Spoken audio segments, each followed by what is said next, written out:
30 de março de 1985, estado da Virgínia, América. Naquela noite, Nancy e Derek abriram a porta para a morte.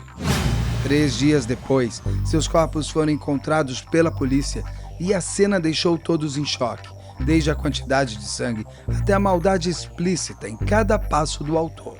Ou seriam autores? Com a investigação, a filha do casal, Elizabeth, e o namorado dela, o alemão Jans, começaram a subir na lista de suspeitos. O que faz, afinal, uma filha arquitetar a morte dos próprios pais?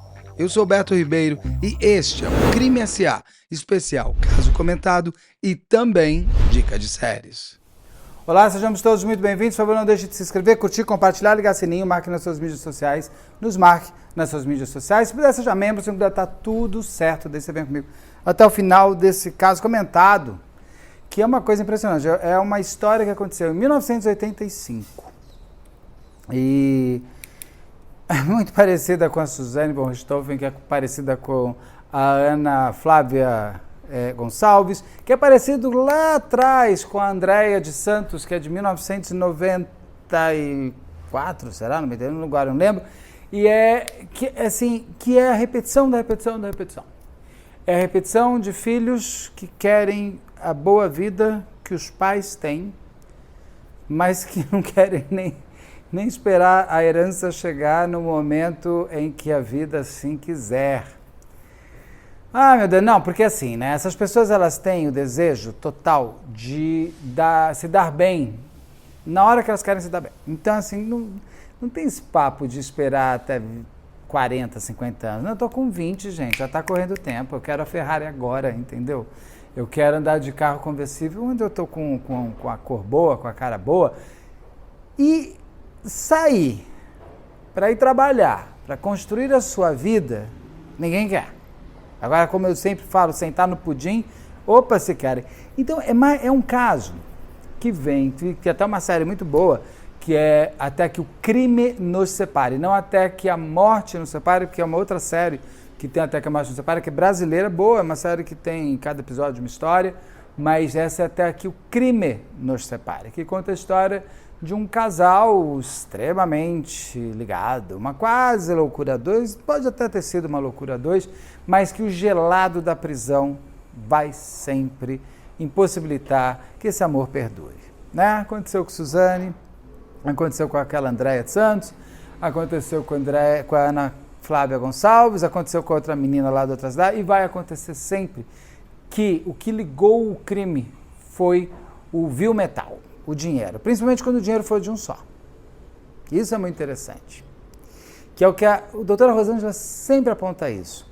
Mas quem dentro de uma história, quando vai matar pai e mãe de alguém, está realmente em poder de ter sido seduzido pela ideia, ou foi o sedutor? É muito bom que a Rosângela aponta. Ela fala assim, quem é que vai se dar bem com a morte? É ele que pensou tudo, ele ou ela que pensou tudo. Então, indiscutível, nesse caso aqui, só que a diferença que tem, que liga um pouquinho com a Ana Flávia Gonçalves também, é que, no caso da Suzane, a Suzane nunca negou que estava, inclusive, dentro da casa, e quem matou foi o Daniel e o Christian, eles dois que mataram. E eles dois confirmam que os dois mataram, e que a Suzane não estava dentro do quarto, mas que foram comandados e manipulados e mandados por ela. Ali que entra, daí ela fala que são eles. Né? Então, pelo menos no ato da morte, eles não negam qual foi o papel de cada um. A Ana Flávia Gonçalves, já com a Karina, ficam os 5 que estavam dentro da casa, um joga para o outro quem matou. Para mim, os 5 mataram. Estava lá dentro da casa, todo mundo viu acontecendo, ninguém pediu que não acontecesse, então você foi coautor de alguma maneira. Neste caso aqui, o interessante dessa história da Elizabeth Hayson, a Elizabeth Hayson e o Jans, que fala Jans, né, porque é alemão, Jans Soering, eu vou fechar aqui, gente, senão vai ficar chegando o WhatsApp aqui para mim. E o Jans Soering, não sei lá como é que fala isso, é alemão, a Elizabeth e o Jans, eles são um casal até o momento da paixão, quando eles são presos. Quando vem o gelado da cadeia, eles se negam mais a ficarem juntos e com um detalhe. Ali eles começam a apontar um para o outro. ninguém ali quer ter matado e ninguém ali quer ter estado na casa. Arrumei, porque o outro que eu gravei que eu vi que estava tortinho. Ficou um pouquinho torto. Se estava torto, não era a sua TV nem o seu celular. Eu tinha deixado torto, mas agora está tudo em ordem. Está tudo retinho. Só lembrar a nossa lojinha, tá? Qual é a datinha? Tá lá, lojabettoribeiro.com.br, tem um monte de coisa, tá entrando coisas super legais, vai mudar a loja inteira daqui a pouco, vai ficar ainda mais divertida a loja. Estou muito feliz, muito obrigado para o Eduardo, para o Rodrigo, para a Márcia, todo mundo que está envolvido, para o Maicon, todo mundo que está envolvido com a loja Beto Ribeiro. É muito legal ter o canal em produtos. Foi tudo tão rápido, né? De repente isso aqui está entrando em 2023 de dezembro, e o ano acabando, tudo tão rápido, tudo tão bom e tudo tão... Tá interessante, tá tudo muito bom, não tem que reclamar não. Quem tem do que reclamar é a Elizabeth e o Jans. Por quê? Começar da história dos dois.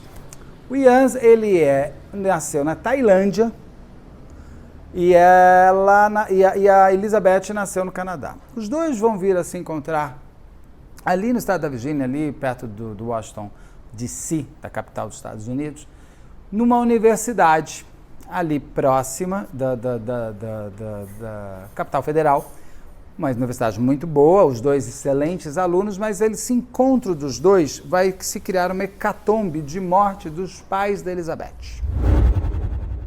Essa junção dos dois vai culminar na morte dos pais da Elizabeth, que é uma moça de uma família. Ela é do Canadá, mas a mãe é da Inglaterra, o pai é da África do Sul. Mas eles vão todos morar lá nessa cidadezinha, uma cidade muito pequena nos Estados Unidos, não lembro o nome agora, eu não fico muito ligado nessas coisas, porque às vezes a gente perde muito tempo numa história explicando a cidade, só essa cidade tem muito a ver com o local. Mas o fato é que era uma cidade muito pequena e muito tranquila, onde eles sempre repetem, eu gosto quando tem isso, eu nunca tive isso na minha vida, que é dormir de porta aberta, janela destrancada, aquelas coisas todas. Eu acho isso fantástico, quem pode viver assim. Eu nunca vivi, não sei o que significa isso. Acho que eu nunca vou conseguir. Qualquer lugar que eu vou, eu tranco a porta, porque sou do Brasil e de São Paulo, impossível viver assim.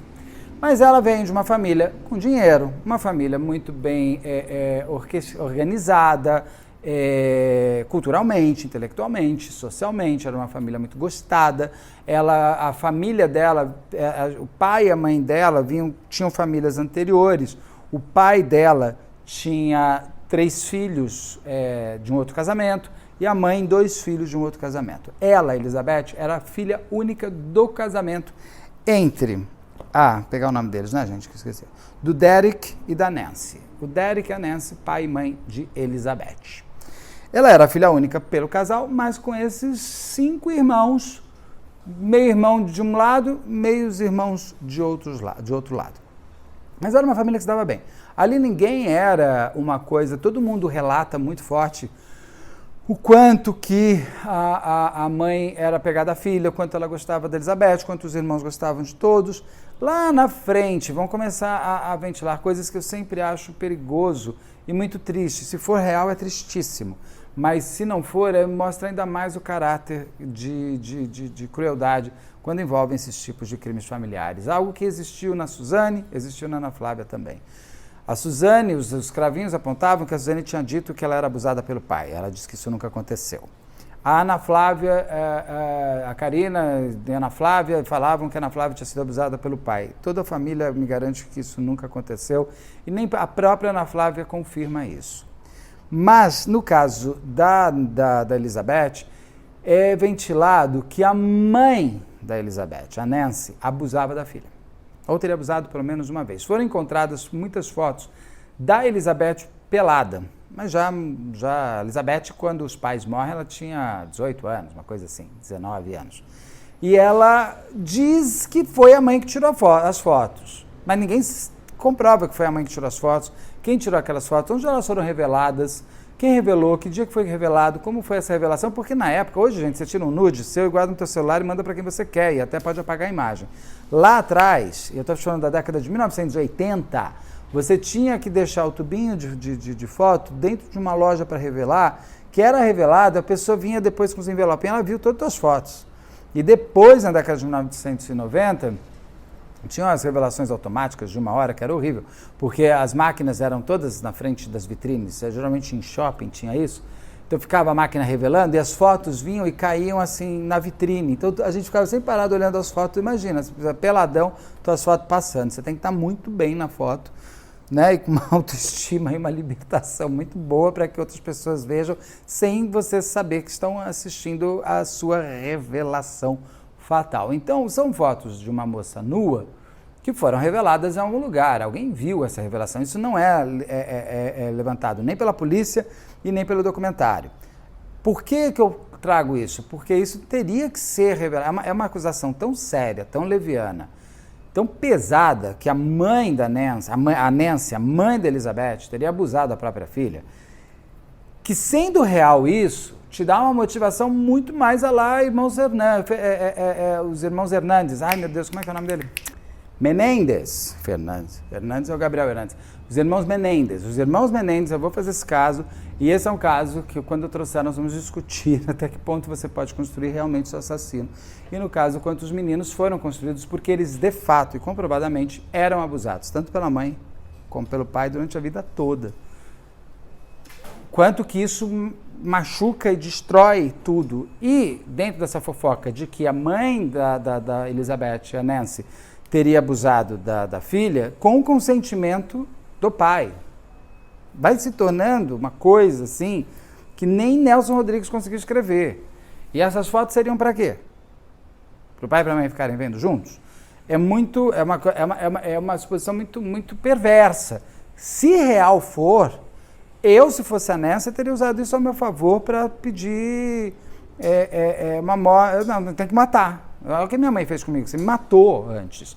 Então seria uma morte quase, né, justificável. Então, assim, só que ela não fala, a Nancy, não confirma isso durante o julgamento. A Nancy é boa. Ela, a Elizabeth, não confirma isso durante o julgamento. Ela não diz que a mãe abusava dela, ela não diz que o pai sabia, ela se nega a falar sobre isso, mas sempre deixa um pouco no ar. Isso é ventilado em fofoca que começa a circular pela cidade. Seria a favor dela, mas ela não confirma nada disso. Fica meio Ana Flávia Gonçalves, que diz que não quer falar sobre isso também. Então, mas tem isso que é muito sério. Isso é um elemento muito forte dentro de uma história tão cruel. Porque esse casal, a Nancy e o Derek, pai e mãe da Elizabeth, foram mortos de uma maneira muito perversa. Muito perversa.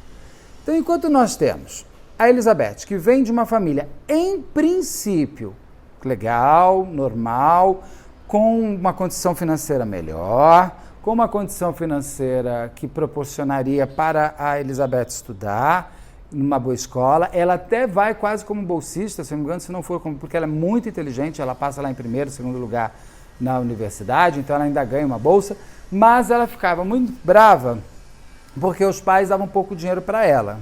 Cara, se quer mais dinheiro, vai trabalhar. Teu pai e tua mãe não é obrigado a sustentar o resto da vida. Eu não entendo essas coisas, as pessoas assim. Quer ser sustentado pelo pai e mãe, seja, mas também não pede aumento, né? Não se pede aumento para pai, é medo de mesada. Isso não existe. Então, no caso, só que ela via tudo isso de uma maneira muito chateadinha. Ela falava, estou chateadinha porque eu quero mais dinheiro. E ela começa a contar isso para o Ian, um namorado que ela vai conhecer na faculdade. Ele era um pouco mais novo que ela, ele tinha 2 anos a menos que ela. A Elizabeth é de 1964 e o Ian é de 1966. O Ian não tinha 20 anos, ele tinha 19 anos e a Elizabeth 21 quando eles se conheceram. Por aí, ou 18 e 20, depende do mês que foi. Ela era mais velha que o Jans. E o Jans é filho de um diplomata alemão, ele era vice-cônsul ali pela região onde ele habitava, ali nos Estados Unidos. Então ele era um cara que tinha até um diplomata, um passaporte diplomático.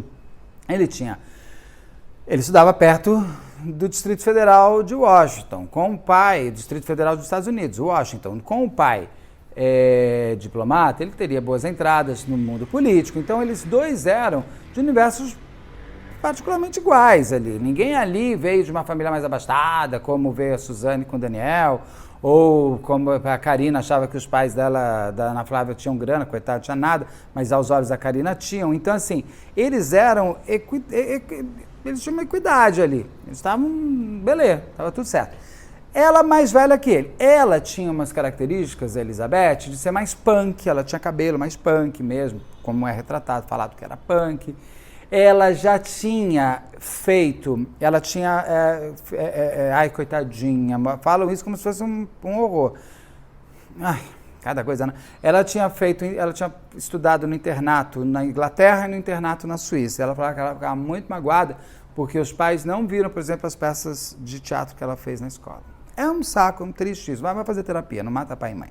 Quando ela está no internato na Inglaterra, ela com uma melhor amiga, que é falado que a menina é homossexual, porque parece até que elas tinham um caso também, não é porque ela é lésbica ali, não é isso, é porque elas tinham, ela transitava muito bem, a Elizabeth, pelo que se fala, como uma pessoa bissexual. Então, ela viaja pela Europa com essa, de fuga, elas fogem do internato e viajam pela Europa, as duas. E vão lá se divertindo, depois, claro, acaba o dinheiro, volta e vai para o internato na Suíça. Só que nessa viagem que ela faz pela Europa, ela acaba se envolvendo com a heroína. Não uma heroína de novela ou uma super heroína, uma heroína droga, heroína. O que deixa ela viciada, segundo ela, viciada em heroína. Isso é importante pelo que vai acontecer lá na frente no crime. Então ela tinha, a Elizabeth, esses carimbos de pessoa com uma personalidade mais preocupante, como que ela está sendo construída. Ela dizia que ela foi muito solitária, muito sozinha durante a adolescência. Ela faz essa fuga com a amiga pela Europa, pensando como é que tinha dinheiro, né? Porque ninguém trabalhava, mas tinha dinheiro. E daí até que ela volta, se envolve com drogas, mas daí ela termina a escola na Suíça, vai para os Estados Unidos. Sendo que ela tinha ela tem um sotaque muito British, assim, mas você sente que é forçado, porque na verdade ela é canadense. A mãe é inglesa, mas você sente que é meio forçadinho. Não é que minha mãe ser carioca, que não é o caso, e eu querer falar muitos porquês, vai ficar esquisito, eu não sou, né? Então, assim, eu tô querendo imitar e falar, mamãe, não tem como pôr mamãe como responsável de ela ter um sotaque tão British. Por que ela não tem sotaque da África do Sul igual o pai? Não tem.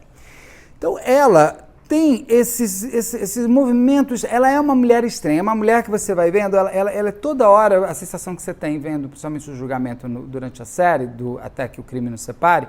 Eu estou repetindo mais o nome, porque muita gente fala que eu falo pouco o nome da série, então se chama Até que o Crime Nos Separe, e também está escrito, acho que no descritivo aqui, às vezes eu não ponho o nome. Bom, tá aqui, Até que o Crime Nos Separe. Esse é o nome dessa série documental. Muito boa, de 6 episódios. Você vê assim, rapidinho. Porque são de 45 minutos, dá para dar uma bela maratonada no domingo. Mas ela vai nessa toada. Você não sente, vendo ela no julgamento, grandes revelações de uma mulher que está sendo injustiçada. Você não sente injustiça. No menino um pouco mais, mas também não é uma loucura de sensação. Ela tem uma coisa muito gelada. Ela tem uma coisa muito dura, muito pedra de gelo mesmo. Mas ela segue dessa história, volta para os Estados Unidos e vai para a faculdade. O Jans, que está com o pai, que é diplomata nos Estados Unidos, pega e vai também para essa universidade. Lá os dois se conhecem, os dois começam a namorar. Dizem, inclusive, que era muito estranho, era um casal estranho. Porque o Jans, se você olha, ele parece um menino de 12 anos que cresceu um pouco. Ele tem cara de criança, o tempo inteiro ele tem cara de criança. Ele ainda mais um cabelo, um óculos, parece que ele pegou o óculos do pai, sabe assim? E pôs o terno do tio. Ele, o tempo inteiro, a sensação que você tem olhando para ele é que ele é uma criancinha. E ela tem uma estrutura mais de mulher, ela é uma moça muito bonita, além de tudo. Ele não é, não, mas ela é uma mulher bem bonita.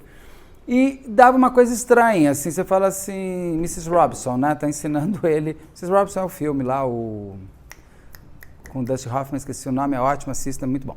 E ele, que é uma mulher mais velha que desenvolve o menino no sexo. É por isso que é Mrs. Robinson. Ele chega nessa universidade, conhece ela e todo mundo achava os dois um pouquinho esquisito, porque não era um casal que tinha uma conexão muito forte. Mas eles se juntam. E o próprio Jans fala que o que ligou muito os dois foi o sexo, porque ele era virgem. E ela fala, ela deixa a entender muitas vezes, que o Jans ele tinha impotência e ou ejaculação precoce. E que ela fez com que ele entendesse a própria sexualidade, o próprio corpo, para ele se desenvolver melhor e ter prazer no sexo. Então, para o Jans, ela foi vital. Ainda mais um cara que tinha lá 19 anos, que devia estar com os hormônios explodindo, e pega uma mulher que ensina ele a ter prazer. Ela ensina ele a ter prazer. Cara, isso dentro desse universo principalmente, se a pessoa, assim, é uma manipulação muito fácil de se manter, porque o cara vai fazer tudo o que quiser. Não estou dizendo que eu comprei a ideia dele, até porque eu não compro nem a dele nem a dela, mas estou dizendo que para o crime existir, precisa da conexão dos dois. E é aí que você tem a informação muito certa de que como que alguém manipula o outro para matar os seus próprios pais, ou como que você é convencido a matar os seus pais. Se ela dominava ele no sexo e ela dominava ele na personalidade, ela tinha muito mais canja de vida, ela tinha muito mais desenvolvimento social, ela já tinha fugido de escola, usado droga. Ela tem mais o encaixe de ela se organizar, até porque quem morre são os pais dela. Então, como eu já aprendi com Rosângela e Dr. Guido da Vida, Dr. Guido Palomba, quem vai sair lucrando é quem é o dono da história. E quem vai sair lucrando no caso dela é ela. E ela vai agir, inclusive, quando os pais morrem, da maneira mais fria que você pode imaginar. Ela consegue ser mais fria que a própria Suzane. Ali eles ficaram. Um belo dia, no dia 30 de março de 1985, a Elizabeth recebe um aviso de que os seus pais haviam sido mortos de maneira terrível. A Elizabeth vai, porque a Elizabeth estava fazendo uma faculdade, isso já é importante, você tem, aqui é Washington, né? Aqui é onde eles fazem a universidade e aqui é a cidade onde ela mora. Então, você tem esse trajeto aqui. Por que vai ser importante? Porque olha como a boa investigação vai catando coisas, mesmo quando se não tinha muita tecnologia. Então, ela não morava mais com os pais, ela morava nesta cidade, ela morava naqueles dormitórios de universidade, a alguns quilômetros da cidade onde os pais moravam. Ela recebe essa ligação e ela vai até a cidade. Quando chega lá, vê aquela cena de terror. Os pais tinham sido encontrados 2 dias depois de terem morrido. Porque, como eles estavam ali na cidade, parece que alguns amigos tentavam falar com eles, não conseguiram e pediram para a polícia passar, ou os amigos encontram. Eles são encontrados porque eles desaparecem por 2 dias.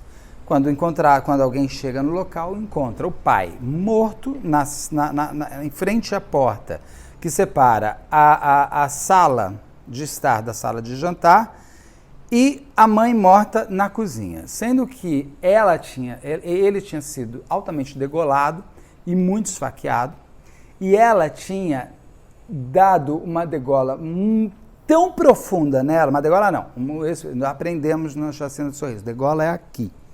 E até a Thelma, a fotógrafa lá na Inteligência Limitada, ela me ensinou, para não esquecermos, gola de camisa, por isso que é degola. Aqui é esgorjar, quando é aqui é esgorjar. Vamos já o verbo assim, esgorjar.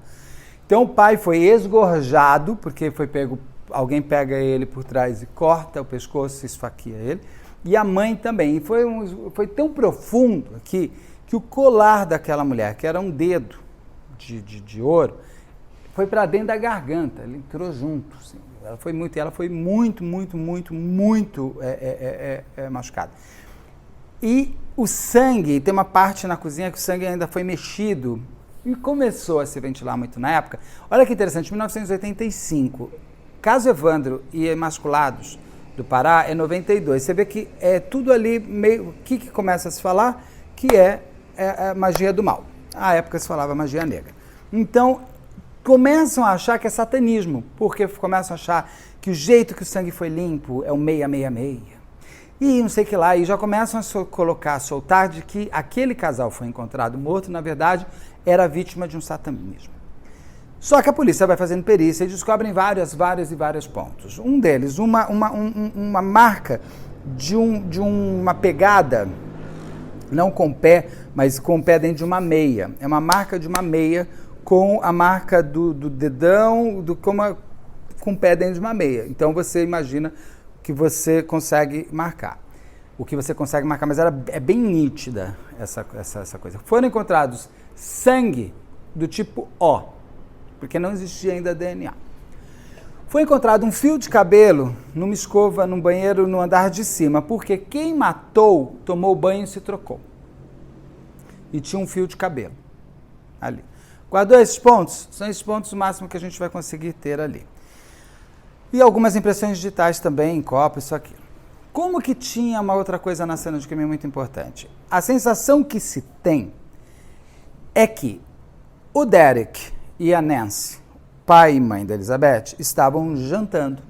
Eles estavam jantando entre os dois. E a pessoa que os matou estava com eles, não estava jantando com eles porque não tem um terceiro prato, mas era de casa. Por quê? Você não tem porta arrebentada, você não tem briga de quebração por todos os lugares, não tem nada fora assim. Essas pessoas foram mortas na surpresa, não teve tempo de muita defesa. E com certeza, não achei estranho, tudo bem, já tinham passado 2, 3 dias.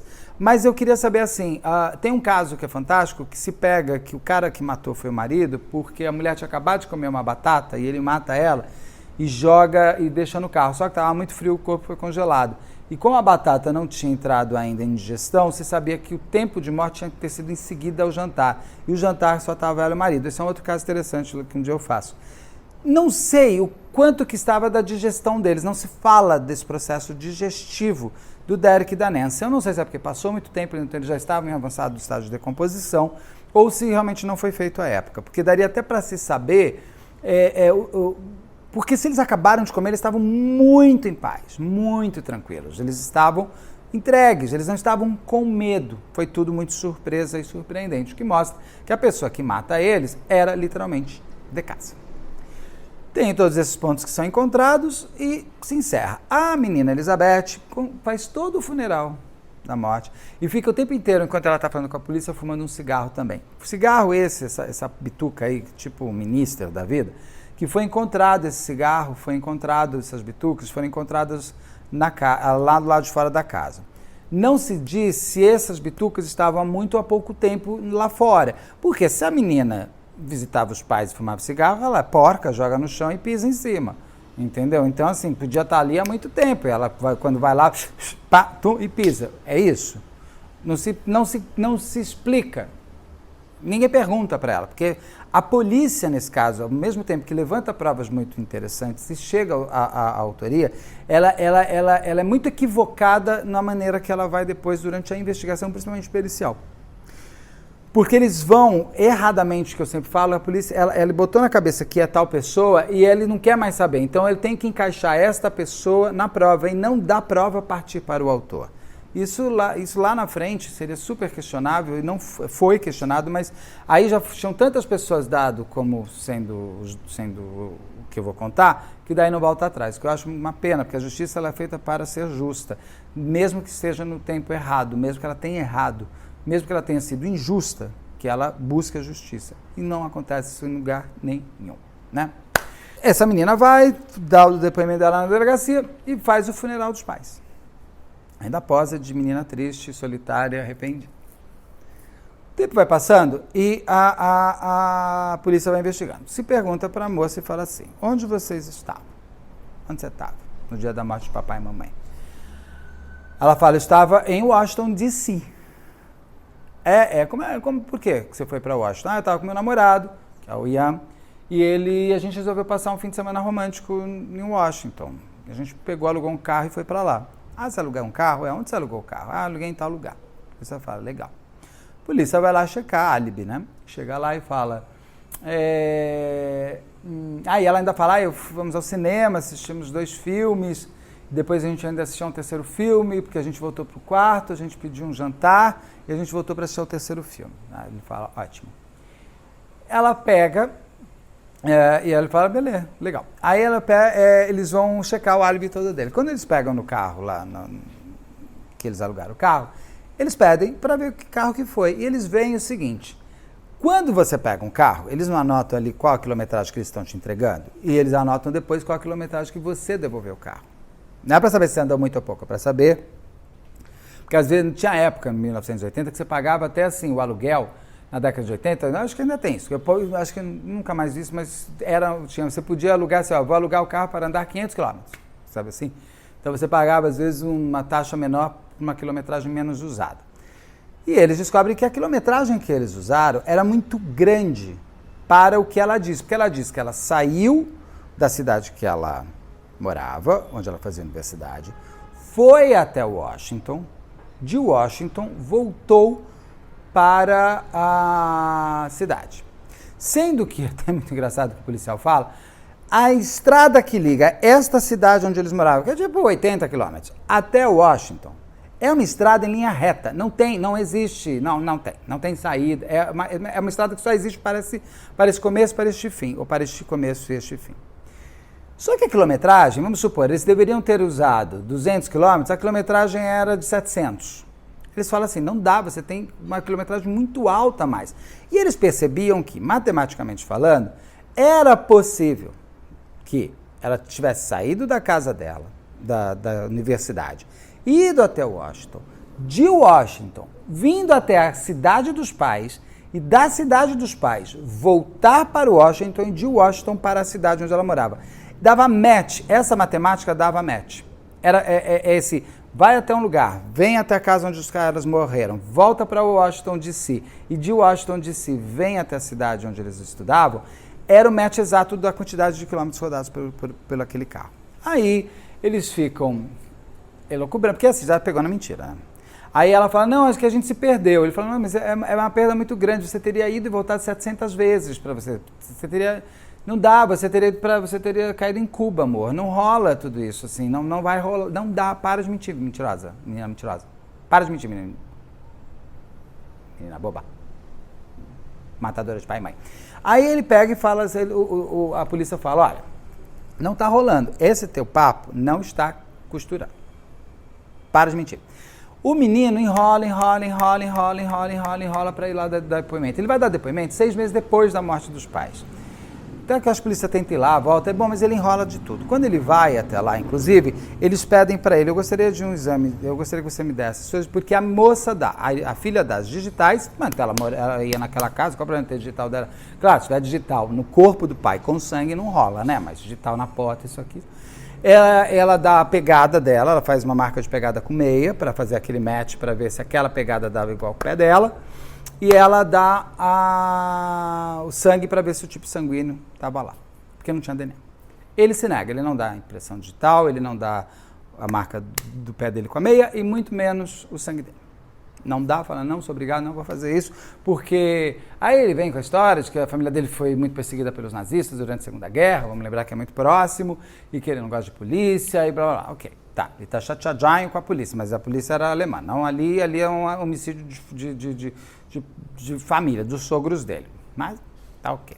Aí descobrem que os sogros não gostavam do Ian, não sei porquê, porque ele era alemão, tinha uma série de coisas ali que envolvem ali a família, que não se entra muito o porquê de ele não gostar do garoto, sendo que o garoto financeiramente era igual a eles, talvez até um pouco superior, e a segunda parte que o cara vinha de uma família de diplomatas, então assim, tem um status, não tinha nada que o desabonasse. A não ser que ele tinha cara de bobo e de menino com 12 anos que vestiu o terno do tio 3 números maior. Então, tirando isso, mas assim, por que de fato ele não gostava, ninguém explica. Nem o irmão dela que vai aparecer, ninguém explica.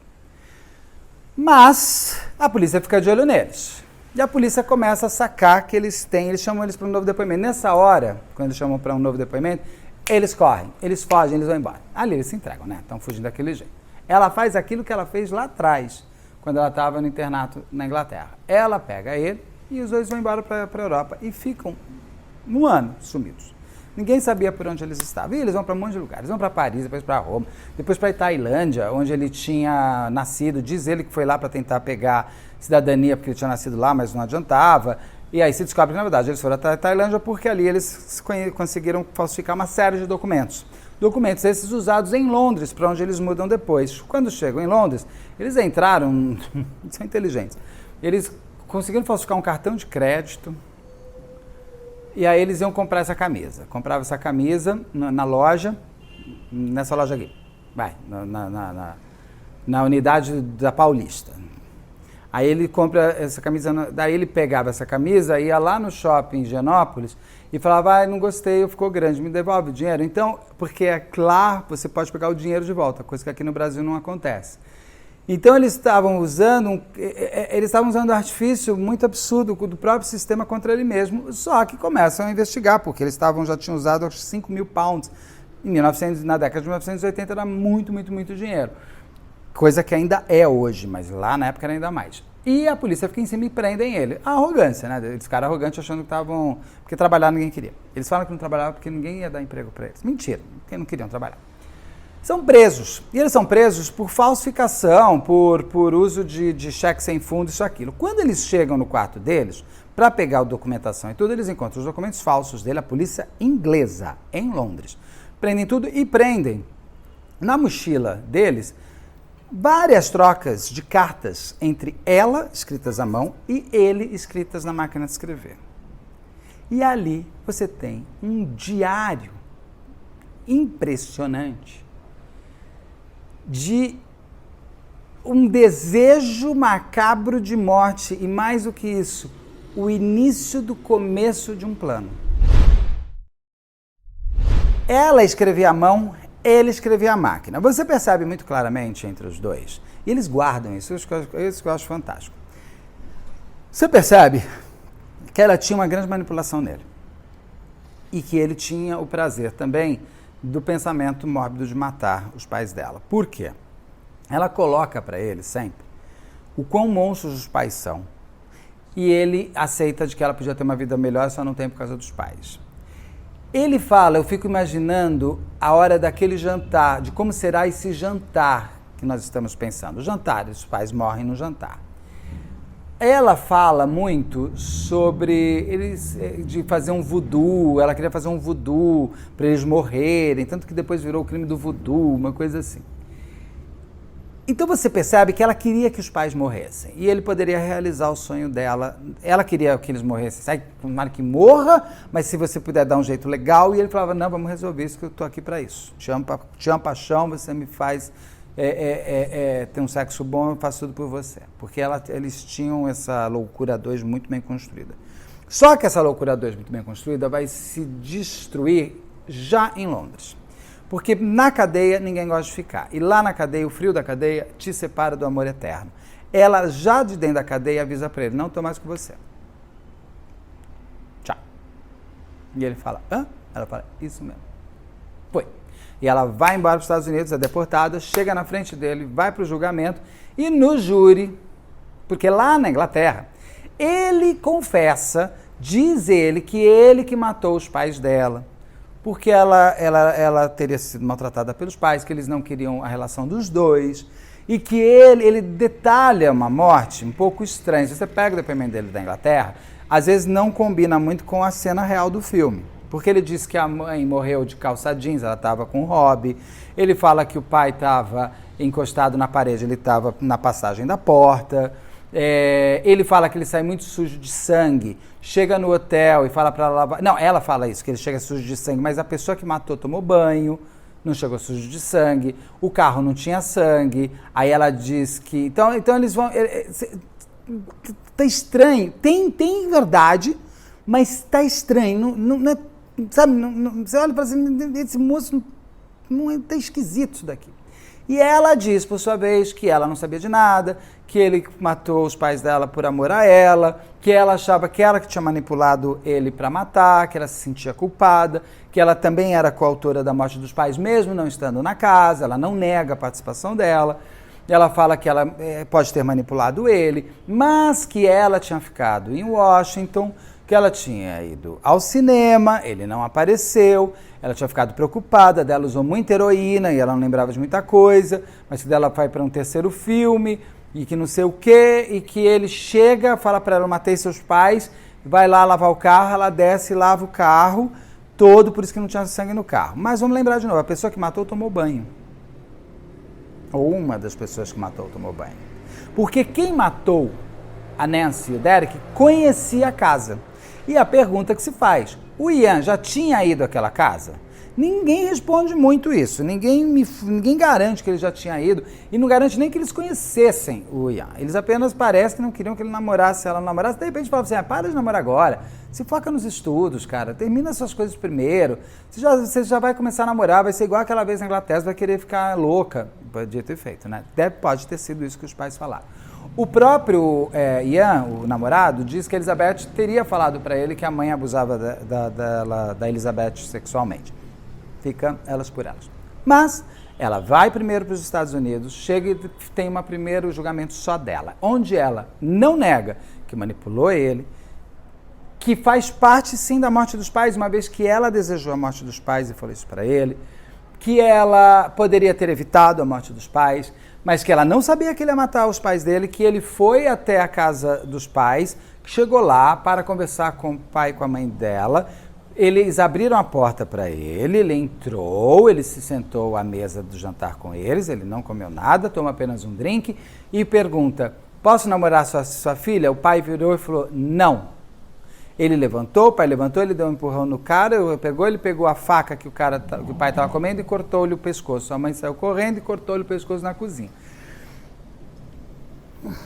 Eu vejo essa cena de crime um pouco como a cena de crime do Suzanne von Richthofen. Não tem como o pai e a mãe da Suzanne terem sido mortos por uma única pessoa. Simples, porque enquanto eu estou matando o outro acordou. E essa pessoa não foi morta ali depois. Eu tenho a sensação de que o pai e a mãe teriam que ser mortos ao mesmo tempo. A polícia não fez.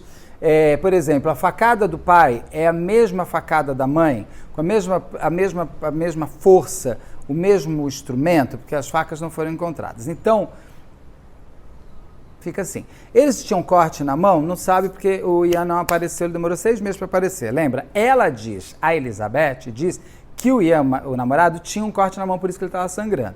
Tudo isso pode ser verdade. Eu vou falar lá na frente o que eu acho que pode ter acontecido de fato. Então ela fala que quem matou foi Ian. Ela poderia ter impedido, ela não fez isso. Ela pode ter manipulado, mesmo sem ela ter querido muito, e ela se sentia culpada pela morte dos pais, mas que ela não teria matado e nem falado para ele ir matar. Mesmo assim, ela pega 90 anos de cadeia e para a cadeia vai. O Ian está lá na Inglaterra ainda. Ele demora para vir. Ele só vem... demora para vir é bom, né? Como se eu estivesse nos Estados Unidos. Ele demora para ir. Ele vai para os Estados Unidos somente em 1990. O crime foi em 1985. Somente 5 anos depois, o Ian vai para os Estados Unidos. Por quê? Porque como ele estava sendo apontado como autor real da morte dos dois, ele iria para a cadeira elétrica. Como ele é alemão, de passaporte, de sangue e tal, e ele estava preso na Inglaterra, e a Europa é contra a pena de morte por um todo, ele entra na Suprema Corte da Comunidade Europeia à época, falando, se vocês me mandarem para os Estados Unidos, eu vou morrer na cadeira elétrica. Ele, eu não nem discuto que eu vou preso, mas eu não quero ir para a cadeira elétrica. E nessa discussão filosófica do direito, os Estados Unidos têm que voltar atrás e garantir que, se ele for para os Estados Unidos ser julgado, ele não irá para a cadeira elétrica. Vai pegar no máximo prisão perpétua. Beleza, beleza, acordado está, ele é deportado, 1990 chega, e aí ele é julgado. O Ian vai ser julgado, chegou finalmente a hora. Na hora do julgamento que todo mundo esperava, o que acontece? Perguntam para ele, você matou Derek e Nancy? Ele fala, não. Como não? Até agora você confessou a morte, a menina falou que você que matou, ele falou, não, eu não matei. Quem matou foi ela, eu não matei, eu sim, diz ele, estava em Washington, assistindo aos filmes, comendo a comida no hotel e vendo o terceiro filme. Eu não estive naquela casa, eu não matei esse casal. Quem fez tudo isso foi ela. Ela que pega o carro, vai até a casa dela para discutir com os pais, chega lá e mata os dois. Volta para o hotel e diz que matou os pais. Nem suja de sangue ela estava. Sim, quem matou tomou banho e se trocou, se quiser, porque tinham roupas dela lá. Mas ela disse que ele estava sujo de sangue. O que terá acontecido? E aí fica nesse suspense do julgamento, principalmente, porque quando todo mundo achava que já estava decidido todo o desenho do crime, se levantam coisas do tipo: ele é sangue do tipo A, ele é obrigado a dar aquela coisa do pé, o sangue e a digital. A digital dele não é encontrada. O sangue dele dá sangue O, como tem os sangues encontrados lá, mas 45% das pessoas nos Estados Unidos têm sangue O, então não adiantava muita coisa. O fio de cabelo encontrado na cozinha não bate com o cabelo dele.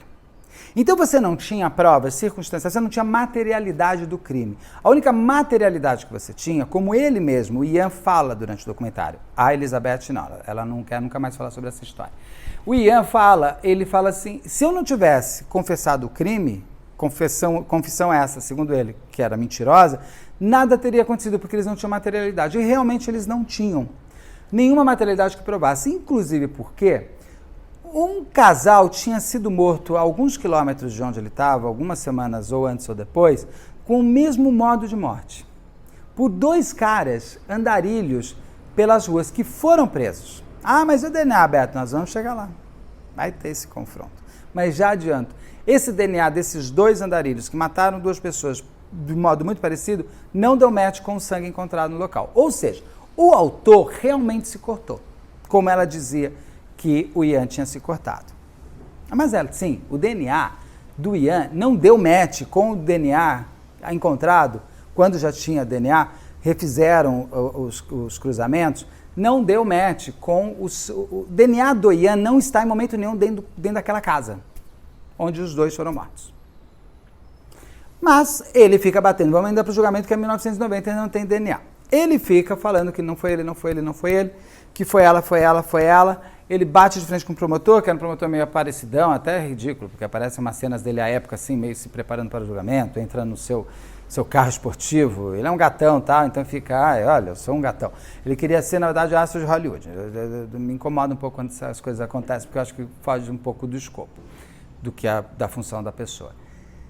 E ele fala que quem matou foi a Elizabeth. A Elizabeth vai até o julgamento e ela dá um testemunho, coisa que eu ouvi falar que no Brasil não pode, réu não pode dar testemunho no Brasil. Doutora Solange Beretta, minha amiga amada que eu adoro, e minha mestre em Direito.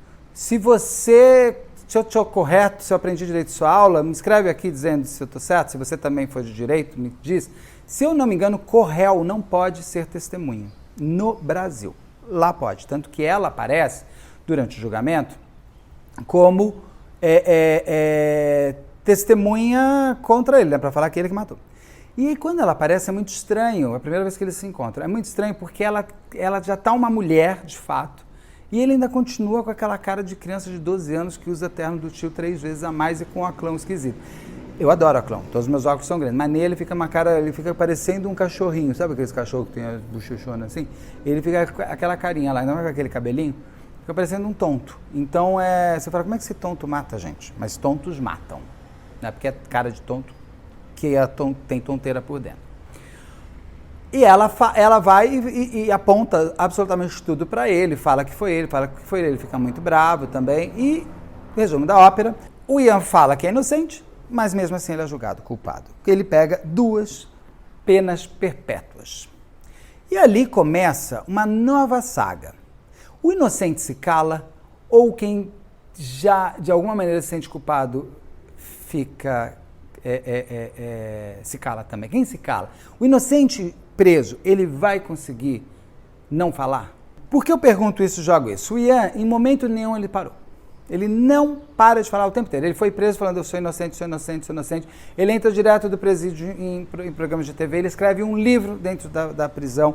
Ele não para de falar que ele é inocente, que ele não fez nada, que ele não fez nada, que ele não fez nada. Que ele apenas falou que matou a família da Elizabeth porque eles tinham conversado, os 2, e achavam que ele, sendo um filho de diplomata e sendo alemão, ele pegaria no máximo 5 anos de cadeia e que aí eles poderiam viver o resto da vida juntos.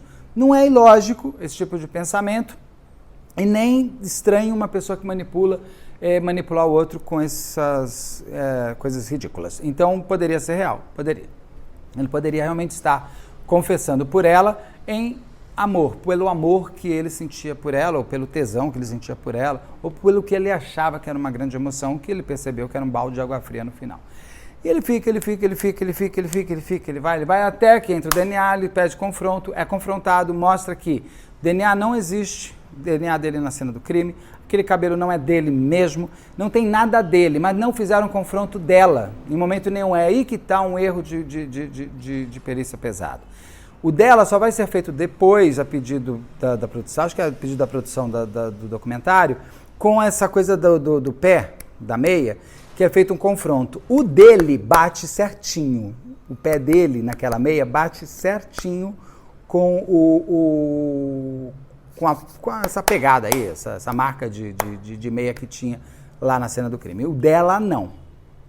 Mas não foi feito confronto do cabelo, de DNA, não foi feito confronto de DNA do sangue. Então eles fizeram muito menos coisas com ela do que fizeram com ele. Ele estava decidido que era ele, até porque ele tinha confessado.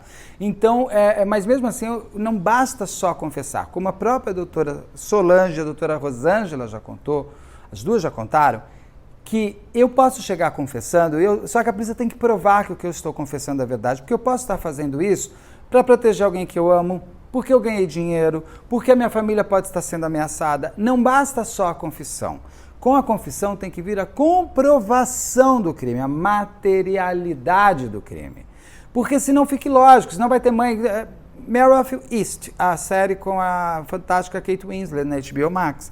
Ou vai ter pai falando que foi ele para salvar o filho da cadeia. Então, nossa, deu um spoilerzão, hein, para quem não viu Mare of East. Mare of Easttown. Fantástica série da Kate Winslet. Que série boa, meu Deus do céu. Então você não tem a materialidade real só quando você tem uma confissão. Você não pode pegar da confissão e falar, beleza, foi. Você tem que confirmar a confissão. E ele, inclusive, o próprio Ian, aponta muito isso durante o documentário, que a polícia não fez esse trabalho que realmente deveria ter feito.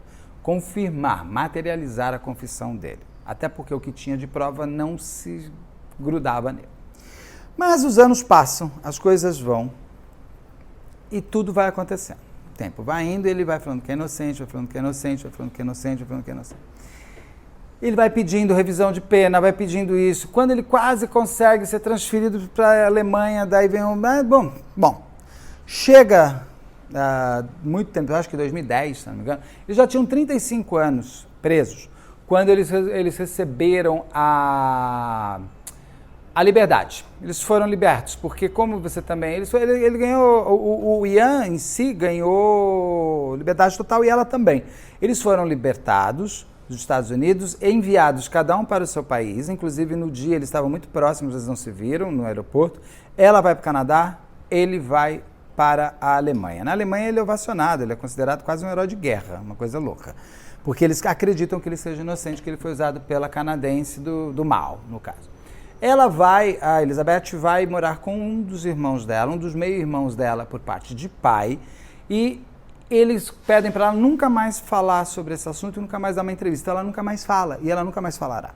Ele não, ele faz um livro, ele lança livro, ele não para de falar, ele não para de aparecer na Alemanha, falando, blá, blá, blá. Inclusive, um advogado alemão viu ele falando tanto sobre ela que esse advogado alemão liga para a Elizabeth e fala assim, quer dar uma processada nele? Ela fala, eu quero.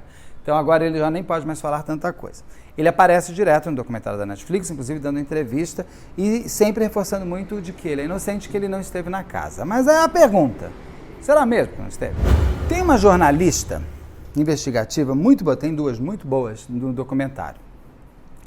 E as duas apontam algo que eu concordo 100%, que eu já estava enxergando nesse mesmo pensamento. A sensação que eu tenho é que os dois falam a verdade e os dois mentem. Porque eu acho que os dois são feitos do mesmo barro, o Ian e a Elizabeth. Eu acho que ele tinha um fascínio por ela e faria tudo por ela, e nada como fazer tudo pela sua amada e com isso também sair ganhando, porque, segundo eles se viam como possibilidade de ela ser uma grande herdeira de uma grande fortuna, onde ele também não precisaria trabalhar, né? Eles só poderiam ficar vivendo nababescamente a vida. Vamos lembrar que quando eles fugiram para a Europa, eles foram roubar, eles não furtar, fazer estelionato, tá bom, errei a palavra. Ou seja, foi para bandidagem, né? Ele foi tentar ser garçom em alguma cidade pequena que ninguém vai saber quem é você. Ninguém estava, não tinha. 1985, minhas vidas, não tinha essa... Era muito mais fácil você ser anônimo em qualquer lugar do mundo e nunca mais ser encontrado. Então, eles com esse papinho de que estava todo mundo de olho em mim, mentira. Esse caso mesmo aqui, eu só descobri ele vendo na Netflix. Não foi um caso que pegou no Jornal Nacional no Brasil, tá? Então, menos, porque eles são tão narcisistas que ele acha que o mundo parou por causa deles, né? Ou vem com esse papo bobo de, não fui trabalhar porque sabe como é, né? Sou famosa. Não, você não é famosa e você gosta de sentar no pudim, que eu não consigo entender, já falei isso uma vez, o que faz uma pessoa achar legal sentar no pudim? Você vai sair sujo. Porque é molinho. Senta na almofada, né? Ok, beleza. O termo é esse, sentar no pudim, a gente usa, mesmo a contragosto. Vamos lá. Então, eles dois tinham o mesmo olhar pela vida. E por que não fazer tudo juntos, já que juntos eles estavam o tempo inteiro em pensamento, em desejo? Porque tem coisas assim, por exemplo, ele fala assim, segundo um dos delegados, dizem assim, o Ian fala, foi encontrado um cachorro morto, porque eu me lembro que quando eu saí com o carro, eu acabei atropelando um cachorro. Ele estava mais preocupado com o cachorro do que com os sogros que ele tinha acabado de esfaquear lá dentro e cortar-lhe a garganta. E isso chama muita atenção do delegado. Nem falam também se tinha ou não um cachorro morto. Não se confirma se tinha. Mas isso é um tipo de pergunta de alguém que estava no local. Ou ele foi, segundo ele, porque ela disse que isso aconteceu, então ele tinha que seguir algumas regras. Elas apontam algo que eu acho também, que aqui eu vou deixar como ideia, você assista aí o documentário, depois escreve aqui dizendo se concorda ou não. Os dois devem ter participado do crime. Porque quem mata... Vamos lá. O Ian conhecia os sogros? Não. Pelo que eu entendi, nunca tinham se visto muito pessoalmente. Então o cara chega no meio da noite de uma sexta-feira, tipo 9 da noite, porque os caras estão jantando, já estão jantando até tarde, né? Nos Estados Unidos o povo janta às 5 da tarde. Assim, porque toda aquela parte, estou em Washington, isso, aquilo, caminharia para os dois no seguinte sentido, eles compram os tickets do cinema. Eles não... Como é que você sabe que eles estavam indo no cinema? Foram lá checar com o cinema, se eles entraram para ver no cinema? Fizeram perguntas sobre o filme? Para saber se eles viram? Eu pedi jantar no quarto. O garçom do hotel foi confirmado? Que o garçom do hotel reconhece quem que abriu a porta, se era ele ou ela? Ela disse que tinha assinado como Ian. Ele disse tanto que estava assinado como Ian, o papel de entrega. Só que você não tem esse papel porque a polícia só vai solicitar esse papel para o hotel 6, 7 meses depois. O papel já tinha incinerado, o hotel já tinha incinerado tudo. Eles guardavam isso por 2, 3 meses. Então, assim, foi tudo muito... Tem uma parte policial muito ruim, principalmente na confirmação dos álibis. Porque se eles foram ao cinema, ou ele ou ela, eles dizem que foram juntos. Ou foi ela ou foi ele. Ou não foi ninguém. Porque eles podem ter simplesmente comprado os 3 ingressos.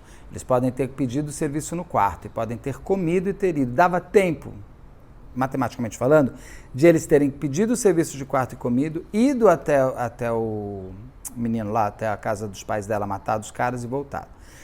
Então, aquele álibi, ele não foi tão checado. Eles tinham, mais ou menos Suzane von Richthofen falando, entregando nota fiscal de motel. Te entregar um ticket de cinema não significa que você entrou. Hoje tem câmera, mas na época, como é que eu sei que você entrou? Tem que checar, tem que ir lá e falar, vocês viram essa pessoa entrando nessa sessão aqui? A sessão estava cheia, não estava? Sabe? Nada, dava para não checar. Então, esses álibis lá de Washington, D.C., não foram checados pela polícia. Então, eles possivelmente podem ter chegado, porque assim, se ele bate na porta do pai e da mãe dele, ele fala assim, eu sou o Ian, eles falam assim, e eu conheço. Eles não iam entrar. Eles não continuar jantando com o cara, eles não servir o jantar, eles eram pessoas educadas. Sabe, aquilo lá, para mim, está muito mais habitual com quem chega. Mesmo assim, eu chegar na casa da minha mãe no meio do jantar dela, não farei isso jamais, porque ela me deu educação, eu ligo antes perguntando se eu posso ir, se ela quer me ver, né? É minha mãe, mas se ela não quiser, ela está dormindo. Então, mas se eu chegar lá no meio da minha mãe jantando, ela vai, filho, quer alguma coisa? Não, então mãe, vai jantando, eu só quero saber uma coisa. E tudo bem, aí é uma coisa da relação já estabelecida entre mãe e filho. Então, com certeza, os dois foram até lá, entraram juntos na casa, porque assim o pai recebe com mais tranquilidade a filha. Devem ter conversado e discutido sobre a relação dos dois, ou sobre a relação deles, sei lá, porque ela disse que usou heroína lá em Washington DC. Será que ela chegou drogada? Não sabemos. Quando ela chega ali deve ter começado uma discussão familiar. Com certeza, um foi para a mãe e outro foi para o pai. Quem foi em quem, eu não saberia dizer aqui. Lembrando que ele disse que a mãe morreu de calça jeans. Ela não estava de calça jeans, ela estava com o Robbie. O pai, ele aponta melhor como o pai estava. Se bobear, ela vai matar a mãe e ele mata o pai. Ele pode ter sim se cortado, porque ela diz que ele se cortou e se sujou de sangue. Ela sobe, com certeza por ele também, deve ter tomado banho, ou só ela sobe para tomar banho e ele não. Por isso que tem, possivelmente, aquele fio de cabelo é dela, que está ali, não foi feito confronto à época, então perdeu-se a possibilidade de saber. Não, poderiam até ter fazer hoje, mas não fizeram, porque eles guardam tudo, né? Então, como é que você sabe que tomou banho? Porque tinha sangue no banheiro, no box.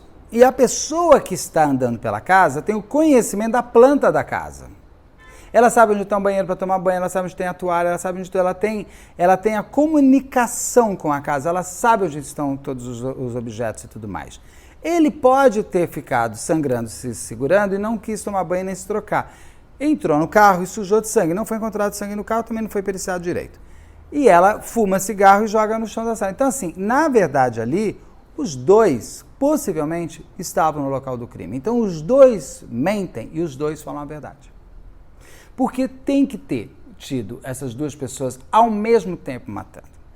Não tem, senão a mãe conseguiria sair. Tudo bem que a casa, vocês vão ver no documentário, a casa é isoladíssima.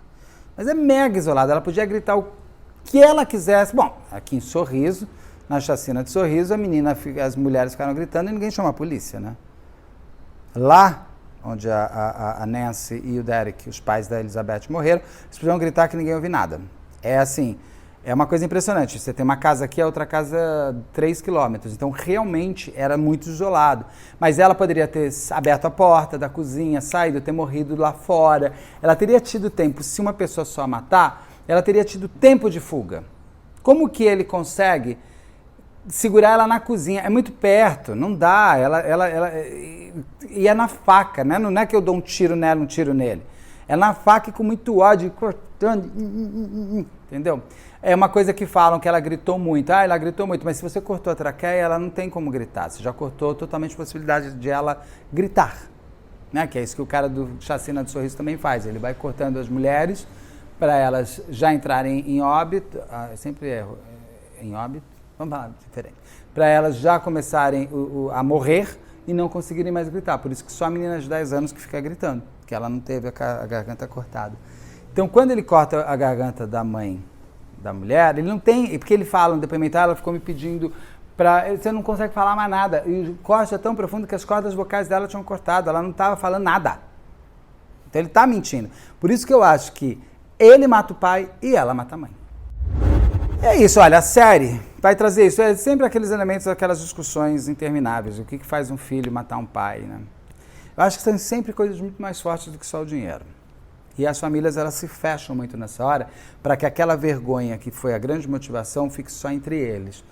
Entendo, é uma questão familiar, mas que com certeza tem sempre mais coisa que só o dinheiro, porque é a falta de amor. E a falta de amor, ela não vem à toa e de um dia para o outro. A construção, a destruição do amor, ele é muito demorado.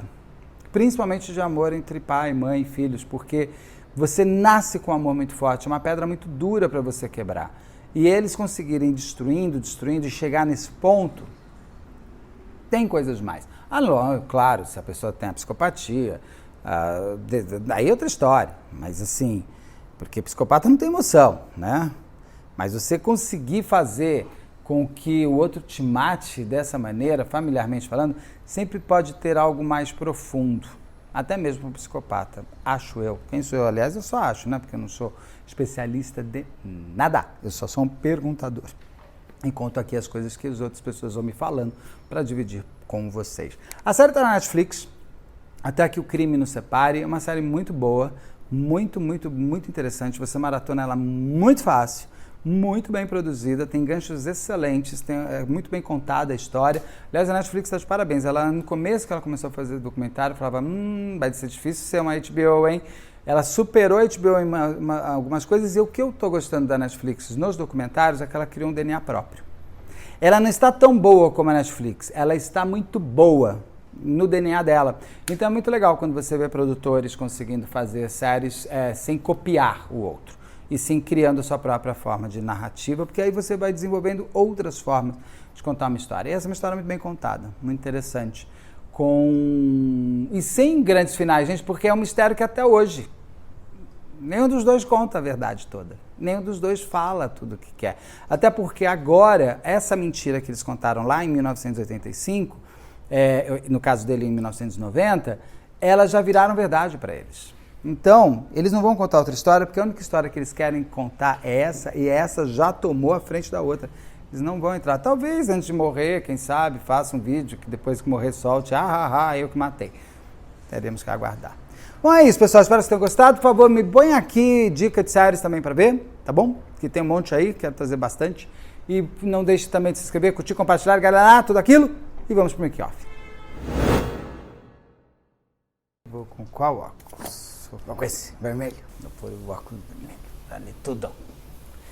Vamos lá, 1, 2, 3. Tirar, né? 1, 2, 3 e... Dos pais da Elizabeth. Só vou ver, já volta. Você tá fazendo barulho. Já volto.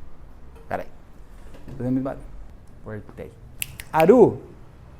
Ai, minha mãe. Posição dos irmãos. Peraí. Os irmãos... O que eu vou fazer esse caso, Jesus? Peraí que eu vou pegar o nome deles. Menendez. Fernandes. Fernandes é o Gabriel Fernandes. Ela... Peraí. Tá tocando o telefone? Tocando o telefone. Quem será? Bom, foi. Me abre um pouco a cortina. E agora resolveu nublar. Aí a luz está caindo. Meu bodego aqui, meu novo, chegou ainda. Não tá uma coisa. A gente vai resolvendo. Resumo da ópera. Por mais que ele se dissesse inocente, como, por exemplo, o helicóptero é culpado. Sem dúvida nenhuma, ele é culpado deste momento de pausa. Porque o barulho do helicóptero impede o quê? Impede de eu falar com você.